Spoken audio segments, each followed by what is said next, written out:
Bitcoin soared to a record high on Tuesday, fueled by investors pouring money into newly created spot exchange-traded funds in the U.S. The world's largest cryptocurrency hit a high of $69,202, topping an all-time peak reached in November of 2021. It then moved lower later in Tuesday's session. Bitcoin's surge is driven by simple supply and demand, says Ben Laidler, global market strategist at eToro, and comes just weeks after the Securities and Exchange Commission approved 11 spot Bitcoin ETFs in late January.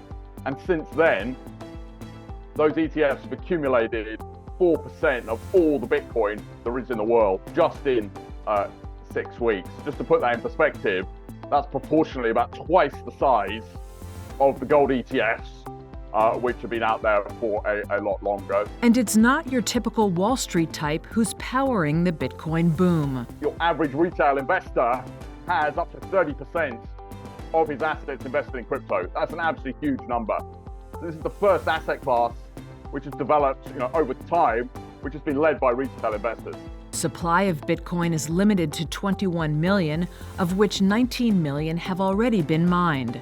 That's helped drive demand, along with the prospect of the U.S. Federal Reserve cutting interest rates, which often prompts investors to divert capital into higher-yielding, volatile assets. Bitcoin is up 160% since October, with more than one-third of its rise coming in February alone.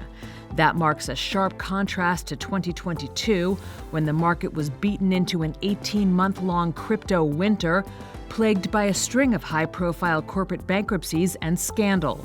Net flows into the 10 largest U.S. spot Bitcoin funds reached $2.17 billion last week, according to LSEG data.